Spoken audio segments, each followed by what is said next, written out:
aspects of his research. Yeah. I'm a beekeeper as well, just in case you're interested. I'm a honey maker, but that's another issue. Okay, thanks for the kind introduction. Thanks for the invitation and the organization. Okay, so I think that's some of the aspects I will discuss with you are some kind of redundant with what has been shown this morning or discussed this morning or soon or this afternoon, but at least it shows that we are consistent in the way we think. Okay, so as you know, hard science now is under attack. At the very beginning, it was the humanities and the social science. But now even medical schools, as has been shown before, is altered by the woke wave, and for long we thought that evidence-based medicine and evidence-based science actually will protect us from ideology, but actually it's not the case anymore. So I'm going to give you a couple of examples. One is based on the biology of sex, but very roughly, just to show you the basis of how it works. And next I will make a focus on oncology, obviously, and pharmacogenetics. So let's start by genetics first. And So Jean-François Bronstein this morning already told you about what Lysenkoism was all about. And the pioneer work from Gregory Mendel, who was a Hungarian monk in the 19th century.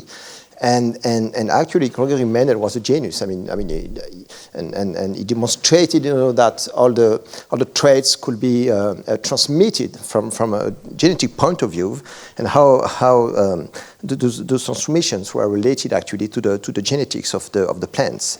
And all what we know and all what we do now on genetics, actually the most sophisticated approaches in epigenetics, for instance, or stuff like that, are directly grounded on the pioneer work from Gregory Mendel. So that's fact. That's what we say because we are scientists. Okay, this is a scientific truth. That's what has been described and proven, and it has been first theorized and empirically proven, and then demonstrated by generating an amazing bunch of data, demonstrating always the same thing, related to random mutation, genetic transmission, inheritance, stuff like that. It's a proven fact. Okay. And then came Lysenko. So Lysenko was a biologist in the early 20th century in the USSR, and obviously he was a Soviet. And Lysenko stood against, the Mendel genetics, and he stood against the scientific-based agriculture because all the farmers started, empirically to use the Mendel and the Mendelian laws to try to improve the production and so on and so on. And instead of that, Lysenko developed a kind of, it was part of Lamarck theories, but on his own fashion, I would say, because he saw that, natural selection and genetic transmission were not, we would say today, not politically correct, especially under the Soviet regime. And especially random mutation and inherited traits were seen as, that's a quote from Lysenko, fascist and liberal and counter-revolutionary with respect to the dogma of the USSR. And especially random mutations were seen as contravening the Marxist framework of the immutable laws of history and what collectivism was all about, and so on and so on. And obviously, that's a strange theory, obviously. And because I think he felt that it would be complicated for him to demonstrate using data his claims, he declared as well that statistics were rubbish, and that he didn't have to bother with statistics and with figures and with numbers, and he didn't have to bother in trying to demonstrate formally that he was right. So that was the basis of Lysenkoism. And as Jean-François Bronstein underlined it this morning, genetics was seen as a bourgeois invention, and Lysenko aimed to replace genetics and Mendelian genetics by a Marxist genetics. And actually, this was coinciding perfectly with the political agenda of the USSR. So there was a kind of convergence between Lysenko's views on his view of genetics and the political ideology of the Soviet Union at the time, especially regarding random mutation. Random mutation, according to Lysenko, were an enemy of science. And Lysenko claims was that you could transform everything you want in anything you want as well, provided that you got some kind of political will. There's a will, there's a way. And you don't have to care about genetics and transmission of genes and transmission of traits, provided that your ideology and your willingness is strong enough, to be frank. If it doesn't work, you just have to try harder again until it works. So he wanted to use this to revolutionize the farming in the USSR, because the farming in the USSR was in complete bankruptcy at the time because of collectivism and so on and so on. So at the very beginning, obviously, all the scientists in the USSR start to laugh, say, okay, well, that's a bunch of crap. How can you say that? It will never happen. I mean, that's stupid. And despite of that, Lysenko received a very strong support from the Soviet Union, especially Joseph Stalin, because again, it met the socialist agenda.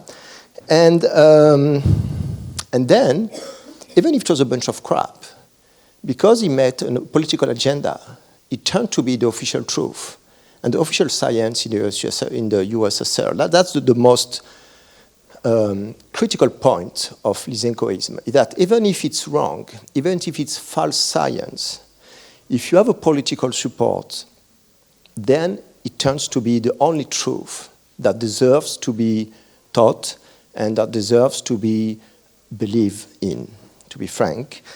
And as a consequence, all the scientists that at the very beginning say, okay, that's crap, were either jailed or killed or banished or dismissed, and nobody has ever heard of them again.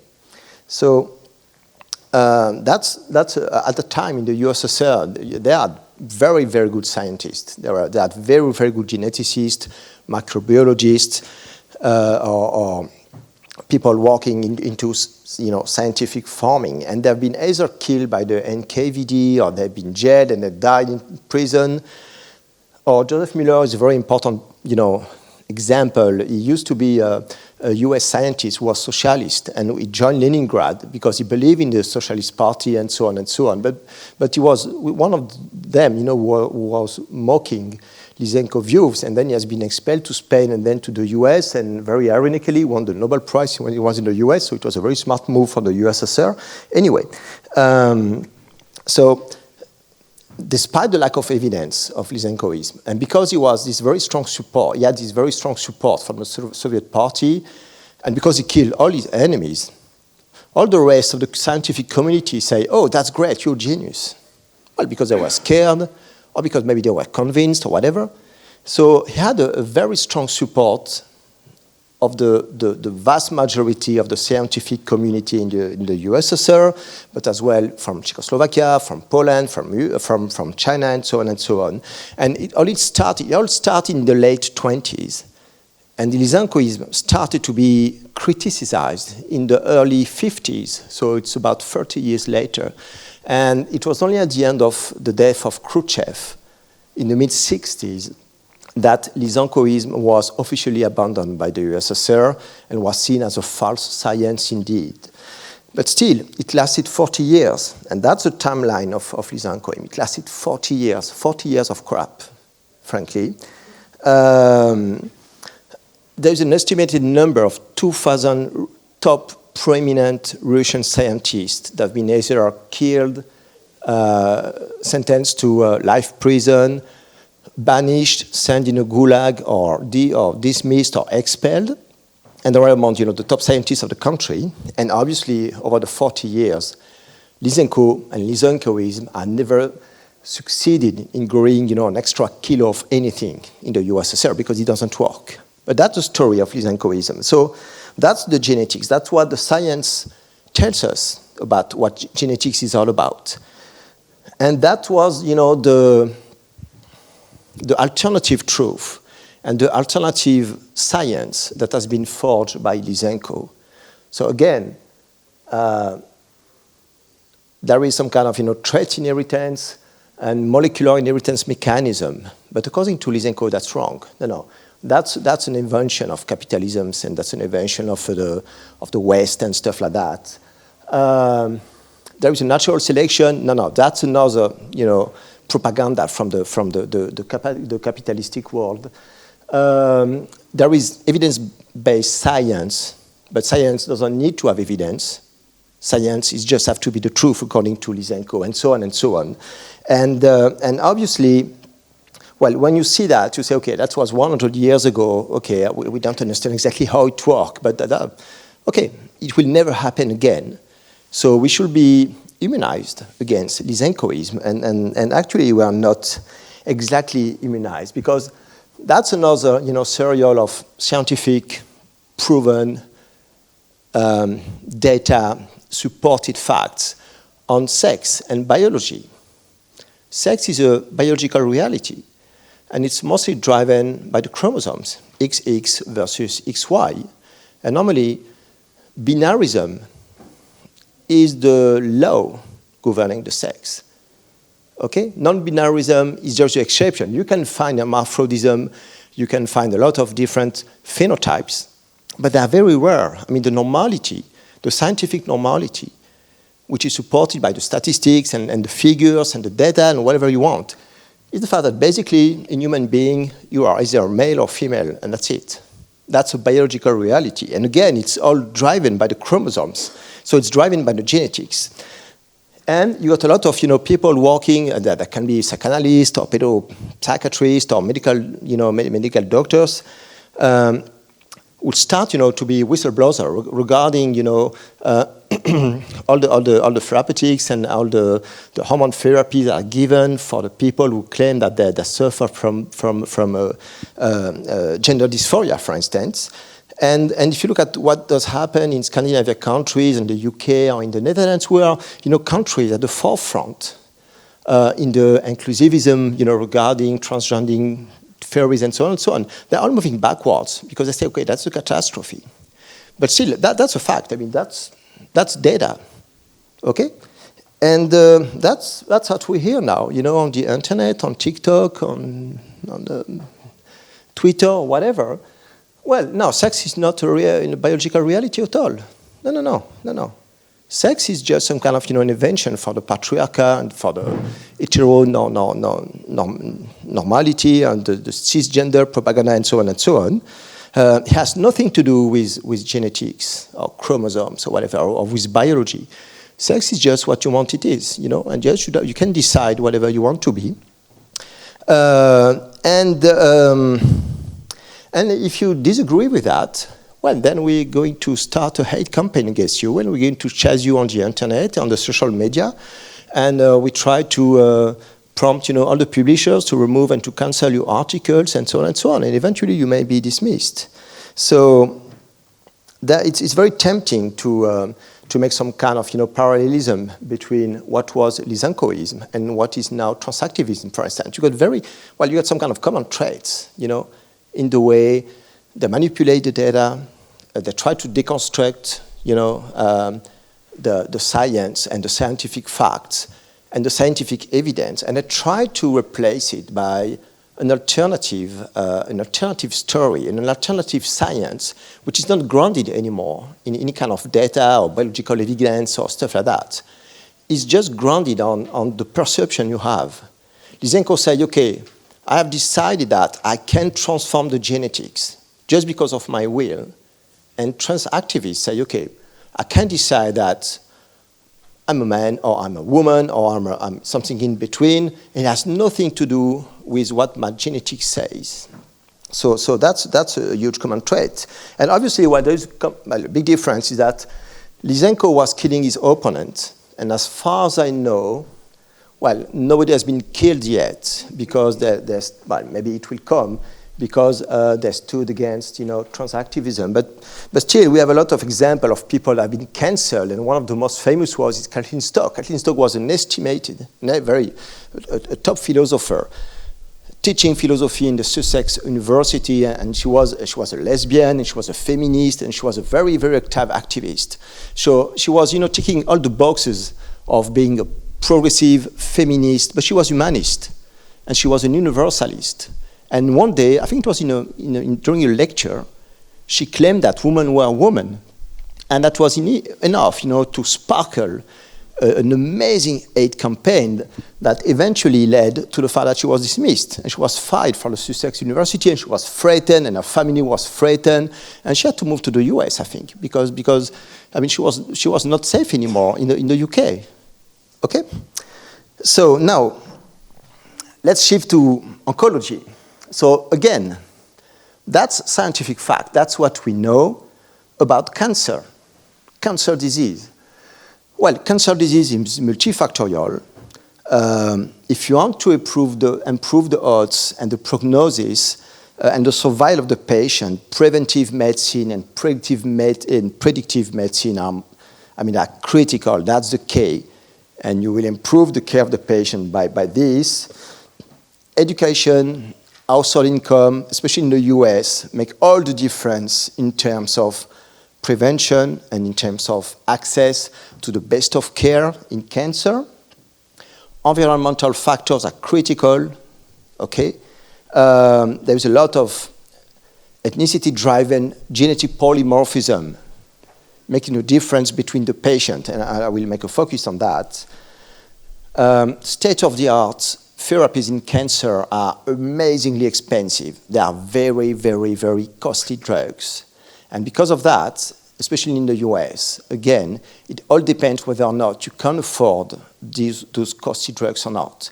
If you have the money, if you have a very good insurance, then you can have the latest treatment, just like antibody drug conjugate, immune checkpoint inhibitors, CAR T cells.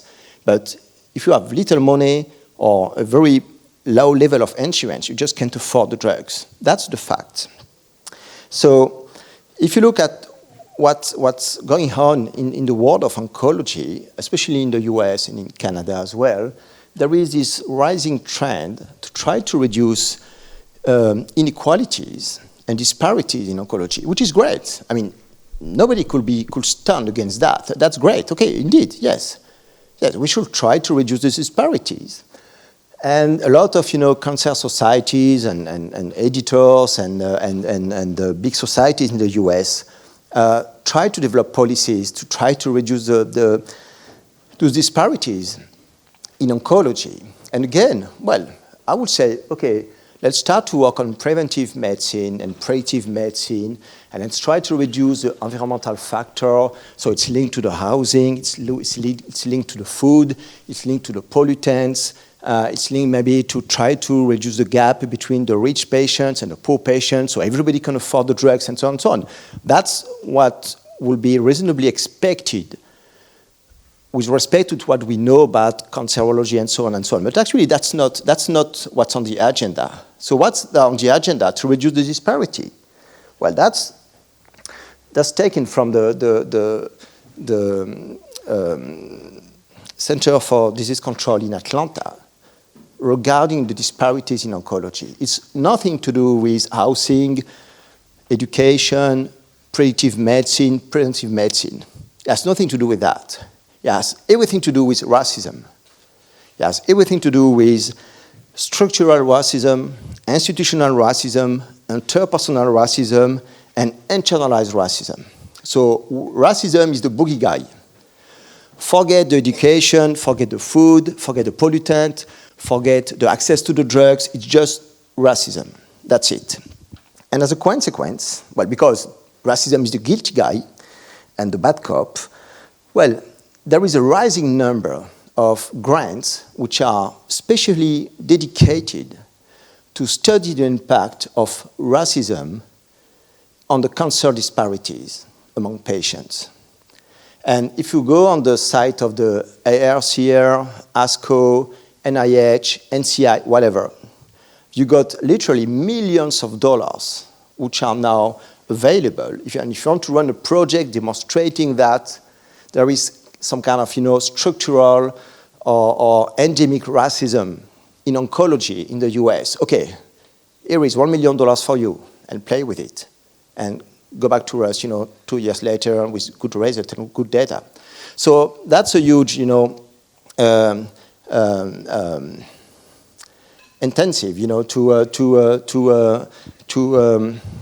to grab the money and to give up, working on other areas of research in cancer just to focus on this kind of issue because it's where the money is. And we are all researchers, we all work in academics, and we just run after the money. Part of my job is mostly based upon trying to raise funds. So this is why when you attend now the big international meetings, especially the clinical cancer meetings like the ASCO meeting, the ASCO is the American Society for Clinical Oncology, it's every year in June in Chicago. Well, you got more and more presentations focusing not anymore, on signaling pathways, new drugs, new clinical trials, new biomarkers, but just focusing on, okay, look, oncology is a racist science.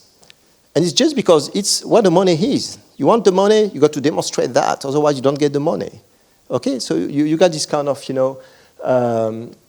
appel d'air to run this kind of study. And okay, that's fine. Why not? Let's study this. And I just pick up a couple of examples on that. So this one, for instance, it's to study the racial disparities in gynecological cancers among women. And basically, it's always between black or Hispanic versus white, okay, or Hispanic versus white, or black versus white. It's never black versus Hispanic, and nobody cares about the Asian. I've never seen a single poster or presentation about how Asian people perform in the US. Nobody cares about that. Okay, it's only black or Hispanic versus white. Well, it's white versus the rest of the world, but the Asians. So that's an excerpt, of the work. And indeed, if you look at the 5-year survival, okay, yeah, they demonstrated that indeed black women have a shorter survival as compared with white women. So indeed, there is a disparity, which is true. I mean, that's true. That's the figures. The thing is, if you look at the parameters that the authors have chosen to collect, to make the study, and to make the stats, well, it was the race, obviously, the age of the patient, the location, the tumor type, and whether or not hysterectomy was given. That's it. So there is no social factor. There is no idea about the education of the patient. There is a lot of missing parameters. And at the end, they only made some kind of univariate analysis. So basically, when you look at the presentation, it's, okay, to what extent is there a correlation between the ethnicity and the survival? Or to what extent is there a correlation between hysterectomy and the survival, or the age at diagnosis, or whatever. There is never multivariate analysis. And in this case, okay, because household income was not included, we have no idea whether, social economic factors could act as major confounding factors. So the conclusion is, look at that. Black women, indeed, they have a shorter life expectancy. So that's a huge disparity. Yes, but in terms of conclusion and interpretation, you don't have the whole picture. It's maybe not because they are just black. Maybe they are black, and because they are black, they are poor. Maybe they are black, and because they are black, they are less educated. And because you are poor, you can't afford, high-quality food. So you will eat junk food. And because you are poor, most of the time you are overweight, and you do less sport. And we know that if you're overweight and you don't make a lot of sport, that's a huge risk factor for any kind of cancer, for instance. So that's a major flaw, in this kind of study, is the fact that they get rid of any kind of, multifactorial analysis, and cancer is a multifactorial disease. So it's really strange for me, when you go to these kind of meetings to discuss with the people, and you say, well, where are the other data? And they say, well, we don't have to look at that. I wanted to demonstrate that black women were disadvantaged, and they are. Look my p-value. That's true. That's what I've heard, And sometimes they include, the social economic factors, for instance, like the SEP, which is a social economic position of the patient. So it's another study on neuroblastoma in children. And again, the aim of the study was to demonstrate whether or not black children has, a more dismal prognosis as compared with white children. And again, yeah, if you're black and you got a neuroblastoma, your 5-year survival is shorter again. Okay?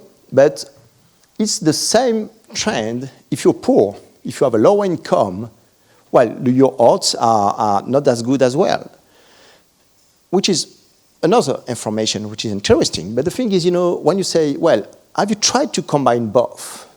Have you tried to make some kind of multivariate analysis? I say, no. I just tested the two factors separately, which is a shame because from a statistical point of view, correlation doesn't mean causation. And if you don't do, multivariate analysis, you don't know where the confounding factors or the collinearities, and you can't. You can't draw any conclusion. And it's very true because that's very, very, very few presentations. But when they do that, that's another story, It's about breast cancer. Again, black or Hispanic versus a white patient. And indeed, again, there is a difference between the black and the white. But they made multivariate analysis, including the household income, and then the difference just vanished because of the importance of the economic part, the economic differences among the population. And the differences that was first observed with ethnicity actually was related to the household and to the income and to the social economic position and the education. Okay? And that's another presentation showing exactly the same thing. Yeah, it seems that there is indeed some racial disparities, regardless of the cancer type. But as soon as you include the household income or the education or the level of insurance, I think on this one there was the insurance as well that was tested, then the disparity is not linked anymore to the ethnicity or the race of the patient. It's purely based and linked to the differences in terms of income and whether or not in the US you can afford the top drugs and you are more into the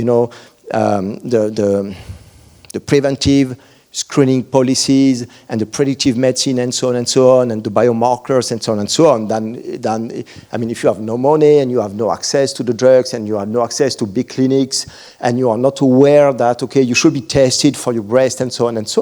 It's just a question of multifactorial problem, to be frank. But, so that's the first information. It is true that there are huge disparities depending on the ethnicity and the race of the patient in the US in terms of tolerance of the drug, in terms of survival, in terms of, clinical efficacy, I would say. That's true. But that's the top of the iceberg.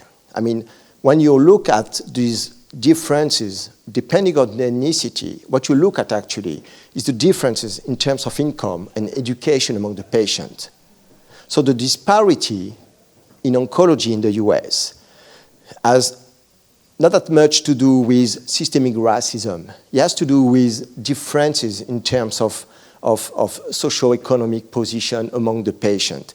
And in the US, indeed, if you are black, you are more likely to be poor and to live in a dump and to have a job where you will be exposed to a lot of pollutants and to eat junk food. That indeed, if you're white, rich. But if you're a black, rich guy living in Manhattan, in New York, then your odds and your prognosis will be probably much better than if you're a white guy in Detroit or whatever you are, but who's poor and who has no education and has limited access to the clinics and the drugs and so on and so on. So I think that the economics make all the difference. But still, and we do have real differences, and sometimes the differences are grounded into genetics, and that's how I will finish my talk. So we are genetically different, okay? And we don't know exactly why you have some gene polymorphism among the patients. It could be maybe due to some kind of adaptation to the metabolic capacity depending on the kind of food and the environment we had for thousands and thousands and thousands of years.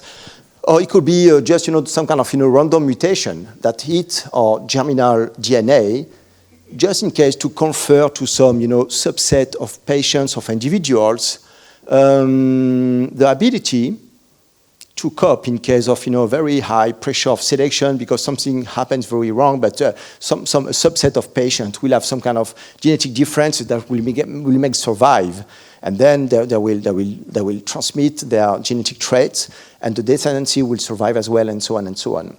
Or maybe it's a mix of both. And it can affect drug metabolizing enzyme, it can affect drug transporters, and it can affect transcription factors as well.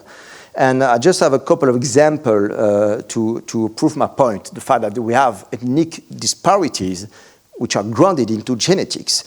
The first one is the G6PD deficit. G6PD is an enzyme that is very useful to detoxify some anti-malaria drugs. But mind you, when you're deficient in J6PD, it gives you kind of, ability to better survive if you have the malaria, okay? So basically, if you are mutated on the J6PD, even if you got the malaria, you won't be as sick and as ill as another guy, who's not mutated. And if you look at the map of the mutation of J6PD deficiency, oh, what a surprise. It's the map of, all the countries where you got the malaria. Because if you live in a country or in an environment where you got the malaria and you got this mutation, you got an advantage as compared with the rest of the population. You will be less sick. And because you will be less sick, okay, you won't be, in your bed and being very, very ill, so you will be awake, and then you will be able to reproduce yourself. So you have a higher reproduction rate. And so you're going to transmit your traits, compare the Gregor-Mendel theories, and then your descendancy will be as well, more able to reproduce, even if you got the malaria, and if you do it for 1,000 years and 1,000 years and 1,000 years, after that, where is the most prominent incidence of the J6PD deficit? Well, Africa, Eastern Asia, South America, when you got the malaria. Because if you're an Inuit and you live in Alaska, you don't care. I mean, J6PD will give you any kind of, no kind of advantage because there is no malaria in Alaska. But there is malaria in Africa, there's malaria in South America, there's malaria in East Asia, that's it, okay? And that's true that's why you got some kind of, differences depending on the ethnicity.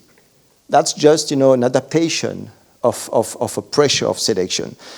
And that's true for a lot of genes coding for liver enzymes implicated in the metabolism of the drugs, okay? So that's the cytochrome P450 family, which is a huge family of liver enzymes. And you got different allelic variants here, and you got the incidence of the allelic variant depending on it's an African people, Caucasian or white people, or people from Asia, mostly South Korea or Japanese patients. As you can see, you got huge differences. I mean, let's say let's take this one, for instance. The CYP2C8, which is an enzyme, the STAR2 allelic variant, okay? And there is a mutation that gives you the poor metabolizer, PM phenotype. And you got between 10 and 20% of black people who are mutated. And you got 0% of Asian people. And it's very rare as well, it's less than 1% in white. So you got these ethnic differences in gene polymorphism, but that's just a random effect, or just the consequence of some kind of adaptation to the medium. And that has a huge impact in terms of drug safety, for instance. We were discussing just before about drug safety and the fact that women were underrepresented, but you could say the same for ethnicity. It's actually the same. Because most of the clinical trials are performed on white patients. But it's just because the pharmaceutical companies, most of the time, they are in Europe or they're in the US, okay? And again, most of the patients who are aware because they know that you got the clinical trials and they got the good doctors and they got the good clinics, they're white patients because they got the money, that's it. So it has nothing to do with structural racism. It has everything to do with economics, actually. And for instance, that the CYP2 C19 gene, okay? It's a gene that codes for liver enzyme, and you got different allelic variants, okay? And those allelic variants will silence the enzymatic activity. So the people will be less able to metabolize the drugs, provided that the drug needs the CYP2C19 to be metabolized in the liver. And again, you have a very strong influence of ethnicity on the incidence of the mutation. So basically, African, black people, white people, and Asian people don't have the same incidence of the mutation. And most of the time, black people and white people are not affected by this gene polymorphism. But, Asian people and Pacific native people have a very strong incidence of the mutation. We don't know exactly why. But those patients are more likely to have the mutation and to have the poor metabolizer phenotype. So how does it start to be interesting? Well, the CYP2C19 enzyme, which is affected by the gene polymorphism, is a key enzyme implicated in the liver activation of a drug called clopidogrel. It's Plavix. It's one of the blockbusters in cardiology. It prevents thrombosis. Okay? So clopidogrel is a prodrug. It's not active at all. It needs to pass through the liver to be activated by the CYP2C19 to give the active metabolite, which will be responsible for the efficacy of the drug. So when you have the enzyme, because you have no mutation, okay, you are given Plavix, clopidogrel, it goes through your liver, you got the enzyme, it transforms the clopidogrel to the active metabolite, it does the job. You don't have any thrombosis. But if you're an Asian, or if you're a Maori, and you come from the Pacific, then you have a much higher probability to have the mutation. And then you are poor metabolizer, you are given clopidogrel, it goes through the liver, there is no enzyme. So there is no activation into the active metabolite. And then your risk of thrombosis is very high. And that has been at the center of a huge trial in Hawaii. And the state of Hawaii has just sued Sanofi and Bristol Myers Squibb, which are the two companies that were developing and marketing clopidogrel, for the lack of information and for the risk the people from Hawaii are exposed to because they are treated with a drug with an incidence of a gene polymorphism that could prevent the drug to be active in those very patients. And both companies have had to pay $1 billion, okay? Because they've been sued, and Hawaii won. So again, the issue of disparities in terms of ethnicity or races, it's not smoke and mirror. It does exist, but it's either linked to hidden pharmacoeconomic, factors, or to hidden gene polymorphisms. It has nothing to do with some kind of, political agenda to put black people or people from Hawaii at risk. It's just something which is related to gene polymorphisms and stuff like that. And so I'm finishing with oncology. I'm back with gene polymorphism affecting cancer, and that's a drug that Professor Jacques Robert knows very well because this is 5-FU. 5-FU is the most prescribed anti-cancer agent ever. I mean, that's the cornerstone of a lot of regimens in breast cancer, colorectal cancer, head and neck cancer, any kind of solid tumors. Well, when you got a cancer, you got a solid tumor, sooner or later you will be given 5-FU, okay? And that's the pharmacokinetics and the pharmacology of 5-FU in the body. Actually, the drug has to be activated into metabolites, into active metabolite. But the vast majority of the given drug will be very quickly cleared in the liver by an enzyme called GPD. And GPD will turn 5-FU into an active metabolite that will be later excreted in the urine. That's it, okay? And if you look at, again, the disparities among the patients treated with 5-FU, it's a very well-known fact that women, regardless of the color of their skin, and black patients have more toxicities when they are treated with 5-FU. Got a lot of data showing that. And obviously it's very tempting, especially now, to say, okay, that's again patriarchy, or that's again racism and structural racism, and we put poor women and poor black people at risk because we don't like them. But actually it has nothing to do with, again, some kind of structural will to not treat those patients. It has everything to do with gene polymorphism, and gene polymorphism affecting DPD. DPD, which is the enzyme that catabolized 5-FU. And there is a rising number of papers demonstrating that indeed women and black people are more likely to be affected by the gene polymorphism. So it has nothing to do with a kind of, again, racism or misogynism. It has everything to do with gene polymorphism. And that's a random effect. It's purely a random effect. And sometimes it works on the other way around,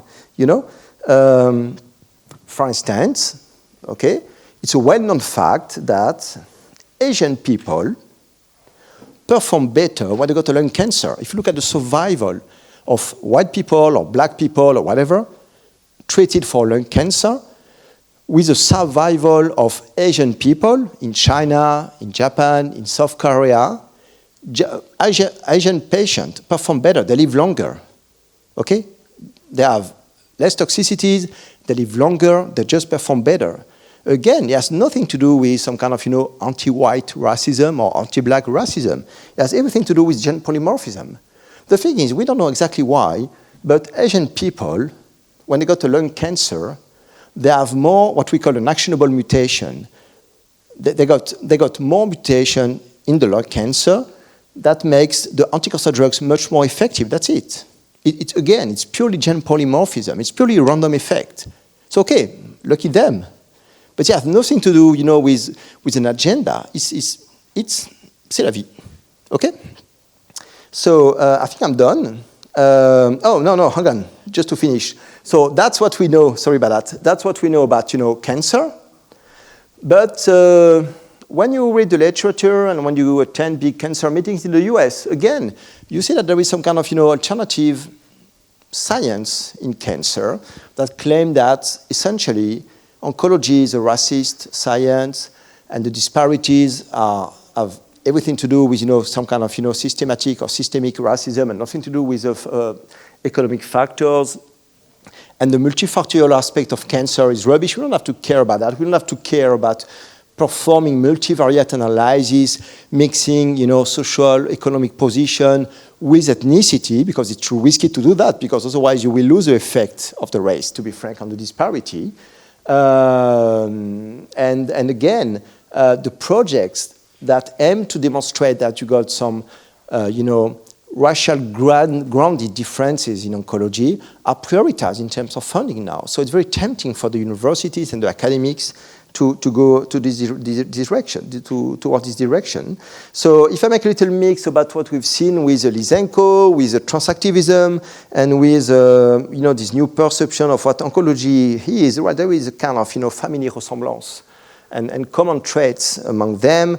So I use a color code, and basically even if the story and the timing was different and the story is slightly different, but you got common traits, and they got to deconstruct what was previously known on genetics, on the biology of sex, or on oncology, and they replace this by an alternative truth, which hasn't to be grounded, on solid data or demonstrated statistics. It's just, the feeling and the perception they have, which apparently is better than science. And that's my concluding slide.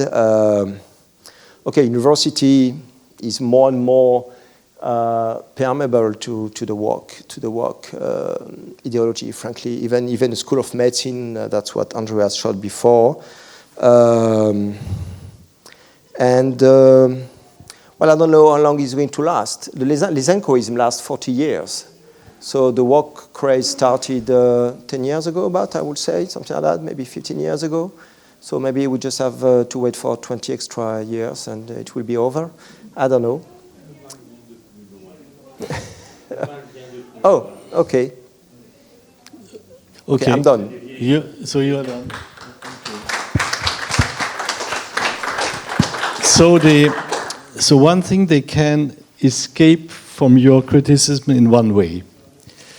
They say, look, even if income and poor status of people are explaining this, when you, it doesn't change the fact that there are mainly black people who are the poor in that poor category, and that in fact the name of structural racism or systemic racism still applies because it's inside of the society, and it's because there are mainly black people in this group, in this poor group. So they can in theory escape with this criticism, you know, because they invented a nice let's say strategy. Let's say it's a kind of sophistry, you know, that it's a kind of the gap. It's the god of the gaps, you know. So you just escape the stuff by replacing this problem with the income. You replace it in the race, but then secondary you attach, and in fact, at the same time, another meaning to it. You know, it's very subversive way to think. So they can escape in theory if they act like this. You know. Yeah, that's true. So that's very true. The thing is, you know, when you discuss with the presenters and you say, well, you got some flaws in your statistical analysis. Well, they tend to be quite aggressive and they say, well, I don't have to, because structural racism is so obvious that it doesn't have to be questioned. And you say, but, well, you're doing science, so you should question yourself about whether or not what you think is true or not. But it seems that that's a dogma, you know, or that's a postulate. And you don't have to discuss or postulate, because it's considered as a well-known fact that doesn't have to be demonstrated by appropriate statistics, for instance. And that's why when you say, well, listen, do you have data on the household income? They say, oh, I don't have to. I don't have to because I know that's racism. And look at my statistics. I say, yeah, but the statistics are flawed because you don't have all the data and you haven't taken into account the confounding factors. It's very complicated to convince people that I don't want to be convinced. Yeah. In all the examples you show, there were communication at oncology congress or thing like that. My question would be that if one way to block this, because that's bullshit, it's perfectly clear in terms of statistics, you know, and we have the same tendency in sociology where they look at bivariate instead of multivariate. So it's an ignorance of the cofactor and things like that. But one way to block this is that they can go to all congress, present this thing because it brings money to the organizer, but I would expect that none of these things would be in journals, because any reviewer should say, here you need to do a multivariate analysis, because though it's true what Andreas said, it remains the fact that if you show that the covariate is in fact due to the fact that you live in a poor suburb, then the causality of the medical aspect is not, as you said, race, but in fact biomedical enzyme and things like that. So my question was that, do they get this big, very elementary mistakes in good journal? Yeah, they are published. They are published in top journals like the JCO or big journals. I was going to pick up on Andreas's question. So they can say these disparities are caused by structural racism, and then you say, no, if you control for SES, you almost get rid of these effects entirely. And then they can say, well, the SES differences are caused by structural racism. And so if you're going to explain more than them, then you have to provide an alternative explanation for the SES differences. So what is your explanation? I'm not sure to get your point, frankly. What they claim is that, you know, structural racism, it's so important that they don't have to test for other factors. And when we try to, I'm not sure to understand what was the question actually, to be frank. I mean, so you're just kind of kicking the explanation back. So they're saying structural racism, and you're saying no SES. Well, what explains the SES discrepancies? Oh, because it's grounded in the history of the U.S., for instance, and the way the U.S. So it is racism. Yeah, so they will say. Yes, but it doesn't make the oncologists racist. You see what I mean? What they say, what they claim is that oncology is racist. Basically, if the life expectancy are shorter in black patient or Hispanic patient, for instance, it's because the maids and the MDs and the pharmacists and all the caregivers, they're all racist. And actually, what my belief is that, okay, no, the oncologist is not racist. It's just the fact that it's not them that have built and organized the U.S. society as it is now, where indeed the black people are on the lower scale of the income. So it's just a consequence. You see. But you're still explaining it with racism. You're just explaining it with historical racism and not modern racism. Yes. If I may enter, I think the real explanation would be to show that for the white poor, then their probability is about the same as the black poor. So if the white poor has the same probability of getting this as the black poor, then it's not that they're black, it's that they're poor. And there are white poor. It's what is done. But then at least you can sell the racist thing, because you say, for example, Barack Obama is black, he's been the president of the United States, but he's from a big family of rich, or his wife was rich. They have no problem with cancer. Okay, so the very question of racism could be taken by the statistics. It could be that's something else. What is the reality is that there are differences in biology, and this is why I saw in science, you have the same thing. They look at education. And in the table in science, you had Asian, white, black, and Latinx, as they call it now, Latinx. Yeah. The paper discussed all the bars except the bars of the Asian, which was, of course, much higher than everything else. But they could not discuss it for many reasons. But for the specific case, I think it's easy. If it's equal poor, then the cause is poor. It's what is demonstrated by the multivariate analysis, because as soon as you include in your analysis the income, then the ethnicity disappears, it vanishes in thin air. I agree. That's basic sociology of the 70s. Class and race is an effect of American imperialism, that now in French they just talk about race and class and not about race, period, and not class and money, which was the sociology of the 80s. Now with the thing, it's race everywhere. That's an effect of the United States imperialism. Okay, thank you very much. Great talk.